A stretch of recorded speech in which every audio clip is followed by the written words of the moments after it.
Quand votre ennemi est un membre de votre propre famille. Lorsque vous arrivez à la conclusion qu'un ennemi est un membre de votre propre famille, sachez que vous n'êtes pas seul dans cette situation. Il y a tellement de rivalité entre frères et sœurs que quand une personne veut y remédier, ou du moins essayer d'entreprendre une activité qui puisse amener la paix entre eux, eh bien souvent l'animosité n'est pas adressée, en particulier lorsque la personne qui ressent du ressentiment n'est même pas disposée à avoir une conversation honnête à ce sujet. Peu de gens vont admettre que vous avez raison ou qu'ils ont tort. Ou encore, peu de gens vont confesser qu'ils ont été jaloux de vous toute leur vie. Ce n'est pas que ça n'arrive pas, mais parce que ça arrive, mais ce n'est pas courant. Vous savez que la plupart des gens peuvent être envieux, même dans le cadre familial.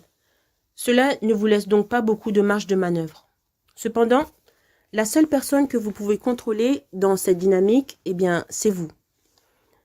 Mais nous ne pouvons pas contrôler les autres, ou encore outrepasser leur libre arbitre, même si nous voulons qu'une personne se comporte avec sincérité envers nous.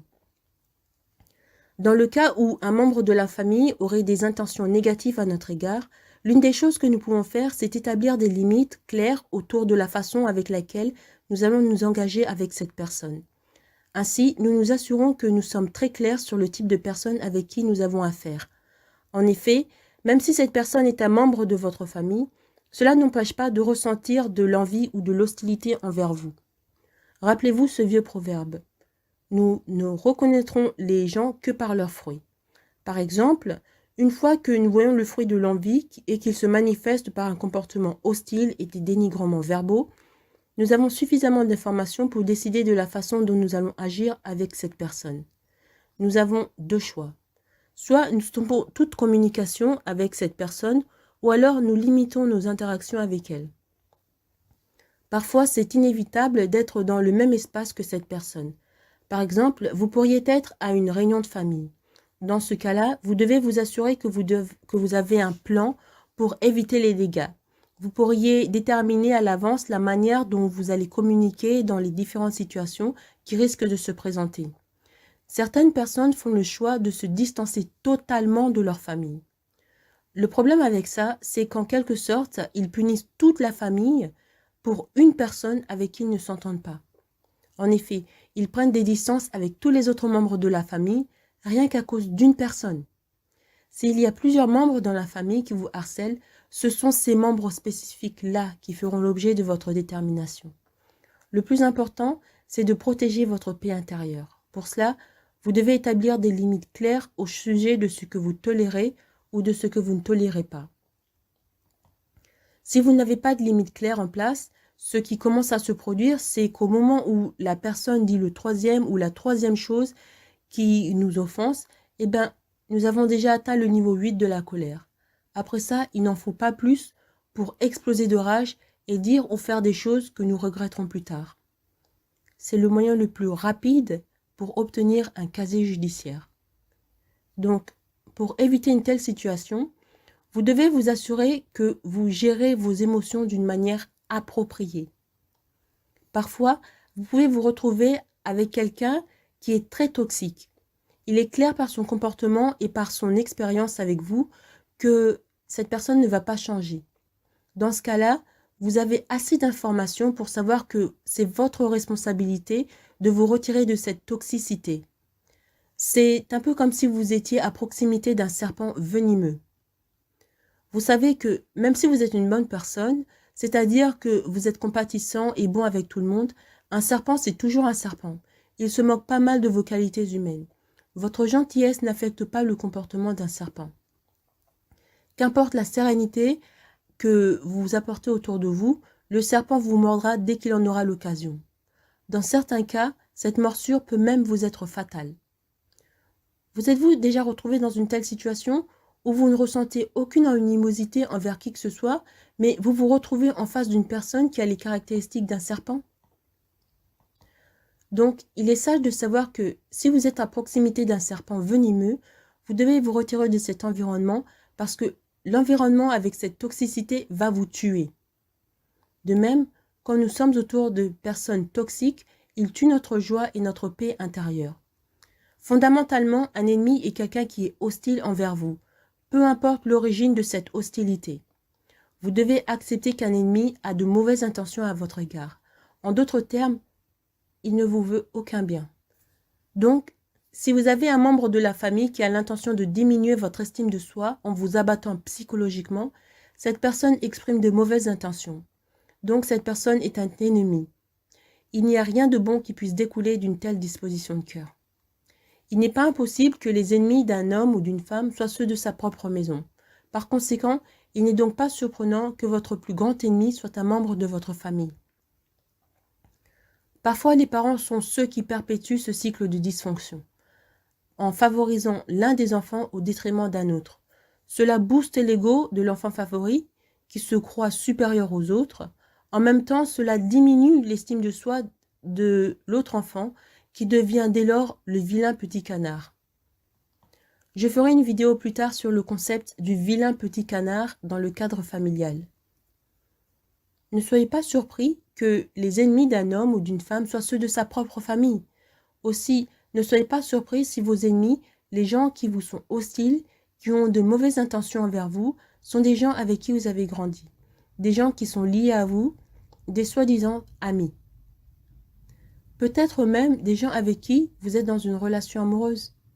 Ouvrez les pages des journaux et vous lirez le récit de meurtres commis entre mari et femme à cause des années et des années de ressentiment.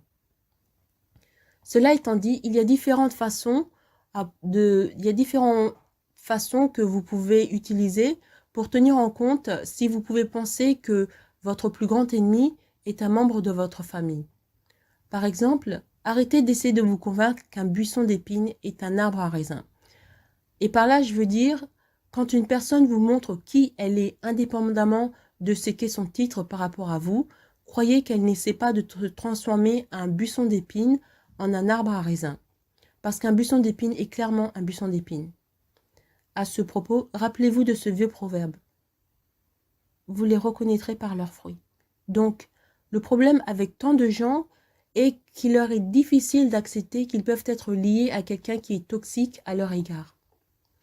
Voyez, pour beaucoup, il est difficile d'accepter, par exemple, que leurs parents ne les aiment pas, que leurs frères et sœurs veulent les voir échouer et que leur relation amoureuse ne fait que les utiliser jusqu'à ce qu'ils ou elles trouvent quelqu'un de mieux. Ce sont là des réalités très blessantes. Alors pour protéger leurs émotions et leurs illusions, certaines personnes choisissent de procéder à une gymnastique mentale qui consiste à transformer un buisson épineux en un arbre à raisin. Mais là encore, ce n'est qu'une illusion. À un moment ou à un autre, il faudra faire face à la réalité. Autrement, si vous ne le faites pas, vous vous placez dans une situation où vous serez constamment blessé, parce que vos attentes ne sont pas alignées avec la réalité de votre relation avec cette personne. Avec le fruit qui est reproduit dans cette relation, c'est-à-dire l'hostilité, l'envie, manipulation, sabotage, etc., etc. Si une personne continue à produire de la détresse dans votre vie par des paroles acerbes ou des actions malicieuses, elle est liée à vous par les liens du sang, c'est un ennemi. Il marche comme un chat, parle comme un chat, mange comme un chat, entre tout, il ressemble à un chat. Qu'est-ce que c'est? C'est un chat. Autrement dit, pour sortir de cette toxicité, il faut reconnaître le problème. Comme ça, vous aurez assez de clarté dans votre esprit pour prendre la meilleure décision pour vous. Vous ne perdrez pas votre temps et votre cœur avec des attentes qui ne sont pas en alignement avec la réalité, c'est-à-dire les fruits que les membres de cette famille ont produits à votre égard.